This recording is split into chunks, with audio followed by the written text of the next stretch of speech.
Hello friends, सी programming सीखने की इस सीरीज में आज हम देख रहे हैं दो मैट्रिक्स को मल्टीप्लाई कैसे करें। प्रीवियस वीडियोस में हमने देखा था कि मैट्रिक्स और कुछ नहीं लेकिन टू डायमेंशनल एरे है, यानी कि यहाँ पे हमें दो टू डायमेंशनल एरे को डिक्लेयर करना पड़ेगा। तो वो मैं डिक्लेयर कर देता हूँ। लेट अस से इंटीजर a22 b22, उसके बाद मैं clr scr लिख देता हूँ ताकि हमें कोई प्रीवियस आउटपुट दिखाई ना दे, और लास्ट में मैं गेट ch लिख देता हूँ। अभी यहाँ पे जो हमने एरे डिक्लेयर किए हैं वो 2x2 एरे है, यानी कि टोटल उसके अंदर 4 एलिमेंट्स है, और वो 4 एलिमेंट्स को अगर हमें यूजर के पास से लेना है तो हमें स्कैनफ स्टेटमेंट की जरूरत पड़ेगी। तो यहाँ पे मैं एक स्कैनफ स्टेटमेंट लिख देता हूँ जिसके अंदर मैसेज दे रहा हूँ %d एड्रेस ऑफ A00, जो हमें फर्स्ट रो का फर्स्ट एलिमेंट रीड करके देगा। अभी सेकंड नंबर रीड करने के लिए मुझे लिखना पड़ेगा %d एड्रेस ऑफ A01, जो हमें फर्स्ट रो का सेकंड एलिमेंट रीड करके देगा। थर्ड नंबर रीड करने के लिए मुझे लिखना पड़ेगा %d एड्रेस ऑफ A10, जो हमें सेकंड रो का फर्स्ट एलिमेंट रीड करके देगा।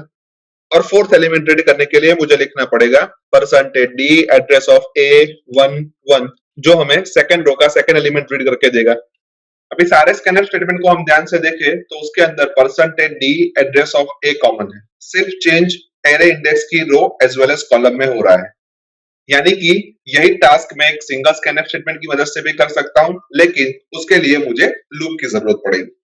तो यहाँ पे मैं एक फॉर लूप लिख देता हूं, जिस फॉर लूप के अंदर मैं लिखता हूं कि i is equals to 0, i less than 2 और i प्लस प्लस, और उसके अंदर मैं फिर से एक फॉर लूप लिखता हूं, और उस फॉर लूप के अंदर मैं लिखता हूं j is equals to 0, j less than 2 और j प्लस प्लस, और उसके अंदर मैं सिंगल स्कैनफ स्टेटमेंट लिखता हूं, और उस स्कैनफ स्टेटमेंट के अंदर मैं लिखता हूं %d एड्रेस ऑफ ij। अभी जब i की वैल्यू 0 होगी उस वक्त ये स्कैनफ स्टेटमेंट हमें A00 as well as A01 की वैल्यू रीड करके देगा, और जब i की वैल्यू 1 होगी उस वक्त ये स्कैनफ स्टेटमेंट हमें A10 as well as A11 की वैल्यू रीड करके देगा। अभी स्कैनफ के ऊपर हम एक प्रिंटफ स्टेटमेंट लिख देते हैं, और उस प्रिंटफ स्टेटमेंट के अंदर हम मैसेज दे रहे हैं एंटर a ऑफ %d, और जो भी %d हमने लिखे है उसकी वैल्यू हम i और j से रिप्लेस कर रहे हैं, यानी कि फर्स्ट टाइम ये प्रिंटफ स्टेटमेंट हमें enter A00, second time enter A01, third time enter A10 और फोर्थ टाइम एंटर A11 ऐसा मैसेज प्रिंट करके देगा। अभी यहाँ पे जो हमने कोड लिखा वो कोड फर्स्ट मैट्रिक्स की सभी वैल्यूज रीड करके देगा। अगर मुझे सेकंड मैट्रिक्स की भी सभी वैल्यूज को रीड करना है तो मुझे सेम चीज लिखनी पड़ेगी, यानी कि मैं इसको कॉपी पेस्ट कर लेता हूं, और जहां जहां पे भी हमने a लिखा है वहां पे हम b लिख देते हैं, यानी कि प्रिंटफ स्टेटमेंट के अंदर एंटर a ऑफ %d की जगह पे एंटर b ऑफ %d, और स्कैनफ स्टेटमेंट के अंदर address of a of ij की जगह पे address of b of ij। अभी सपोज हम ऐसा एज्यूम कर रहे हैं कि a ऑफ 00 की वैल्यू 1 है, a ऑफ 01 की वैल्यू 2 है, a ऑफ 10 की वैल्यू 3 है, और a ऑफ 11 की वैल्यू 4 है। सेम वे b ऑफ 00 की वैल्यू 1 है, b ऑफ 01 की वैल्यू 2 है, b ऑफ 10 की वैल्यू 3 है, और b ऑफ 11 की वैल्यू 4 है। मैट्रिक्स मल्टीप्लिकेशन के रूल के अनुसार जो भी हमारा रिजल्टेंट मैट्रिक्स होता है उसकी रो की साइज फर्स्ट मैट्रिक्स की रो की साइज के बराबर और सेकंड मैट्रिक्स की कॉलम की साइज के बराबर होता है। अभी यहाँ पे हमारे पास दोनों मैट्रिक्स 2x2 के हैं, यानी कि जो भी हमारा रिजल्टेंट मैट्रिक्स होगा उसकी साइज भी 2x2 ही होगी, यानी कि हम सिंपली यहाँ पे लिख देते हैं कि इसके अंदर भी 4 एलिमेंट्स आएंगे, जो कि C00, C01, C10 और C11।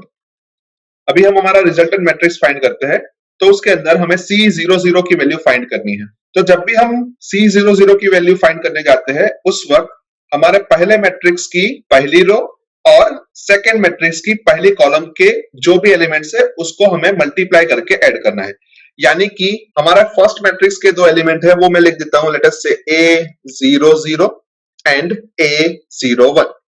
उसका मल्टीप्लिकेशन सेकंड रो की फर्स्ट कॉलम से करना है, यानी कि यहां पे मैं मल्टीप्लिकेशन करता हूं B00 और B10। और उसका जो भी रिजल्ट आता है उसको हम ऐड कर देते हैं। यानी कि अगर यहाँ पे इसकी वैल्यू फाइंड करने जाए तो A00 की वैल्यू 1 है, B00 की वैल्यू भी 1 है, सेम वे A01 की वैल्यू 2 है और B10 की वैल्यू 3 है। यानी कि ये हमें 1 + 6 7 आउटपुट देगा।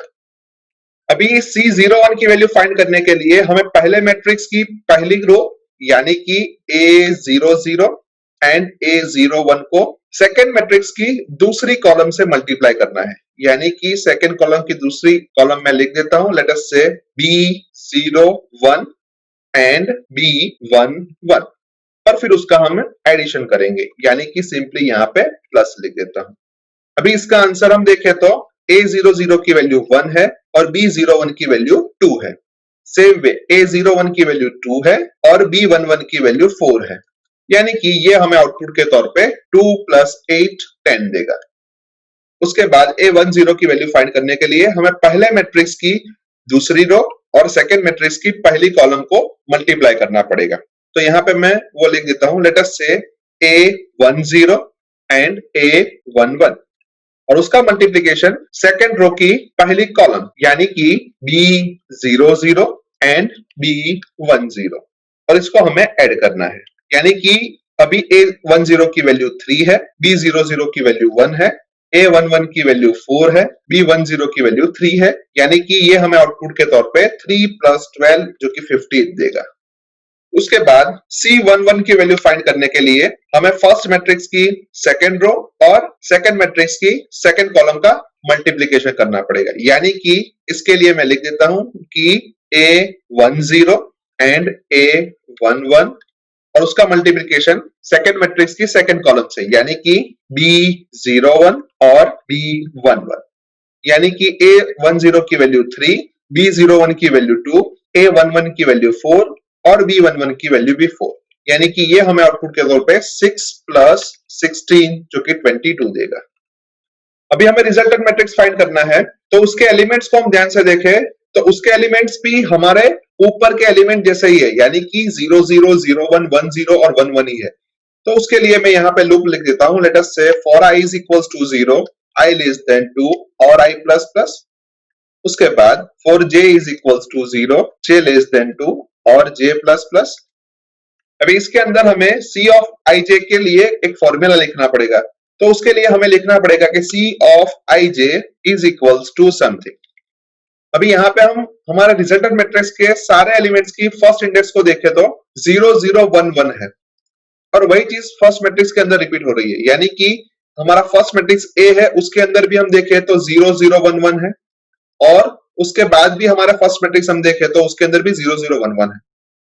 सेम वे जो हमारी कॉलम की वैल्यू है वो 0 1 0 1 है और अगर वही चीज हम ध्यान से देखें तो जो हमारा सेकेंड मैट्रिक्स है उसकी रो में वो रिपीट हो रहा है। यानी कि 0 1 0 1 वहां पे भी रिपीट हो रहा है और सेकेंड टाइम भी 0 1 0 1 रिपीट हो रहा है। यानी कि हम ऐसा बोल सकते हैं कि अगर हमें C of ij की वैल्यू फाइंड करनी है तो C of ij और कुछ नहीं लेकिन A of I something into B of something j। अभी हम फर्स्ट मैट्रिक्स की कॉलम को ऑब्जर्व करें और सेकंड मैट्रिक्स की रो को ऑब्जर्व करें तो उसके अंदर 0 0 सभी में कॉमन है, वैसे ही 1 1 सभी में कॉमन है। यानी कि हम यहाँ पे सिंपली लिख सकते हैं कि A of I0 और B of 0j plus A of I1 into B of 1j और उसी चीज को हम लूप के अंदर लिख देते हैं। लेट अस से कि C of ij is equals to A of I0 into B of 0j plus A of I1 into B of 1j और फिर उसको हम प्रिंट कर देते हैं कि लेट अस से प्रिंटफ स्टेटमेंट लिख देते हैं और उसके अंदर हम सिंपल सा मैसेज दे दे रहे हैं कि परसेंटेज 5D और C of ij की वैल्यू को हम प्रिंट करवा देते हैं। और जब भी हमारे एक रो के सभी एलिमेंट्स प्रिंट हो जाते हैं उसके बाद हम एक लाइन छोड़ देते हैं, यानी कि उसके लिए मैं प्रिंटफ स्टेटमेंट के अंदर लिखता हूं /n और लूप से पहले हम एक बार ऐसा मैसेज लिख देते हैं कि multiplication of two matrices are.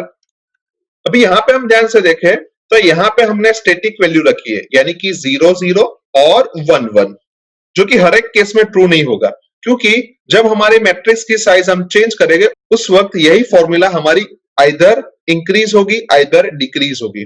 तो उसको भी हम डायनेमिक बना देते हैं। लेट अस से यहां पे मैं एक लूप ले लेता हूं और जिसके अंदर मैं लिखता हूं कि k is equals to 0, k less than 2 और k प्लस प्लस, और फिर उसके अंदर मैं सिंपली लिखता हूं कि c of ij is equals to c of ij plus a of ik into b of kj, और c ऑफ ij की इनिशियल वैल्यू जो भी है उसको हम 0 ले लेते हैं। यानी कि इस लूप को हम ध्यान से देखें तो फर्स्ट टाइम जब k की वैल्यू 0 होगी उस वक्त a of i0 into b of 0j add होगा, and second time a of i1 into b of 1j add होगा, जो कि परफेक्टली सही है। अभी लूप को हम ध्यान से देखें तो उसके अंदर हमने i, j, k तीन वेरिएबल का यूज किया है, लेकिन उसको हमने ऊपर डिक्लेयर नहीं किया, तो उसको हम ऊपर डिक्लेयर कर देते हैं। लेट अस से integer i, j and k। उसके अलावा हमने एक मैट्रिक्स को भी डिक्लेयर किया है, यानी उसको भी हम यहाँ पे लिख देते हैं। लेट अस से C22 और फिर प्रोग्राम को सेव कर देते हैं। सेव करने के बाद प्रोग्राम को कंपाइल करते हैं। कंपाइलेशन में कोई भी एरर नहीं आई तो प्रोग्राम को रन करके देख लेते हैं।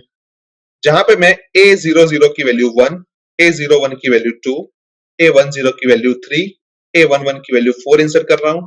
सेम वे b00 की वैल्यू 1, b01 की वैल्यू 2, b10 की वैल्यू 3, b11 की वैल्यू 4 इंसर्ट कर रहा हूं, और हमें आउटपुट के तौर पे मिल रहा है multiplication of two matrices are 7, 10, 15 and 22, जो कि परफेक्टली सही है, क्योंकि अभी अभी हमने ये दोनों मैट्रिक्स का मल्टीप्लिकेशन फाइंड किया और हमें यही आउटपुट मिला था।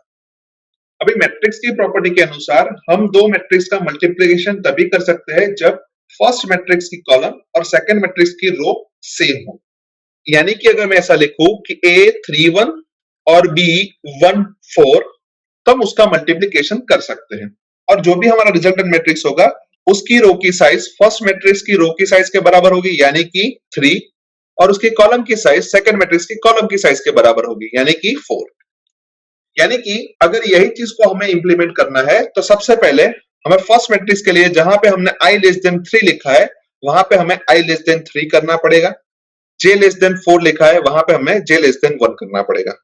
सेम वे सेकंड मैट्रिक्स के लिए हमें i लेस देन 2 की जगह पे i लेस देन 1 करना पड़ेगा, उसकी रो के लिए j लेस देन 2 की जगह पे j लेस देन 4 करना पड़ेगा, और जब भी जो हमारा रिजल्टेंट मैट्रिक्स है उसके अंदर हम ध्यान से देखें तो उसके अंदर हमें i लेस देन 2 की जगह पे i लेस देन 3 करना पड़ेगा और j लेस देन 2 की जगह पे j लेस देन 4 करना पड़ेगा। एंड सेम वे जो हमारा k लेस देन 2 है उसकी जगह पे k लेस देन 1 करना पड़ेगा, क्योंकि जो भी दोनों का कॉमन फैक्टर है उतने ही टाइम हमारा मल्टीप्लिकेशन होगा। अभी यहाँ पे हम ध्यान से देखें तो हमने 3 और 2 5 और 2 7 और यहाँ पे 6 जगह यानी कि टोटल 13 जगह पे हमने चेंज किया, तब जाके हमें 3 क्रॉस 1 और 1 क्रॉस 4 मैट्रिक्स का मल्टीप्लिकेशन मिलेगा। और अगर इनमें से एक भी जगह पे हम चेंज करना भूल जाते हैं तो हमें हमारा आउटपुट गलत मिल सकता है। तो इसी वजह से हम यहाँ पे कांस्टेंट डिक्लेयर कर देते हैं। Let us say hash define row of a is 3, hash define column of A is 1, hash define row of B is nothing but equivalent to column of A, and hash define column of B is 4। और वही चीज को हम incorporate कर देते हैं। Let us से 3 और कुछ नहीं लेकिन रो ऑफ A है, 1 और कुछ नहीं लेकिन कॉलम ऑफ A है, ये 1 और कुछ नहीं लेकिन रो ऑफ B है, 4 और कुछ नहीं लेकिन कॉलम ऑफ B है, और जो भी हमारा रिजल्टेंट मैट्रिक्स होता है उसके अंदर हम ऐसा बोल सकते हैं कि वो और कुछ नहीं होता, रो ऑफ ए और कॉलम ऑफ बी की साइज का होता है। और वही चीज को हम यहाँ पे लिख देते हैं कि i लेस देन 3 की जगह पे हम लिखते हैं कि row of A, j less than 1 की जगह पे हम लिख देते हैं कॉलम ऑफ ए, नीचे के लूप के अंदर हम लिखते हैं i लेस देन 1 की जगह पे row of B, j less than 4 की जगह पे हम लिख देते हैं column of B, and same चीज को हम नीचे भी लिख देते हैं कि i लेस देन 3 और कुछ नहीं लेकिन रो ऑफ a ही है, और j less than 4 column of b ही है।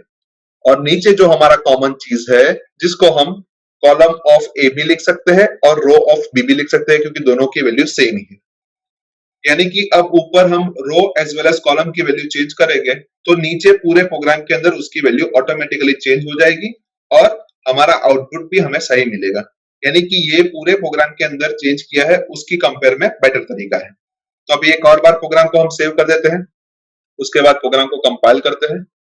कंपाइलेशन में कोई भी एरर नहीं आई तो प्रोग्राम को रन करके देख लेते हैं। जहां पे मैं A00 की वैल्यू 1, A10 की वैल्यू 2, A20 की वैल्यू 3 इंसर्ट कर रहा हूं।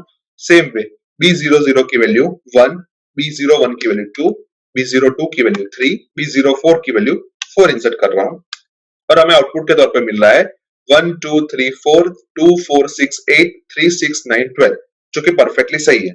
पर यहाँ पे जो हमने मैट्रिक्स लिए उसका मल्टीप्लिकेशन हमने मैन्युअली फाइंड नहीं किया, पर आप खुद उसका मैन्युअली कैलकुलेशन फाइंड करके हमें जो आउटपुट मिल रहा है उसको वेरीफाई कर सकते हो।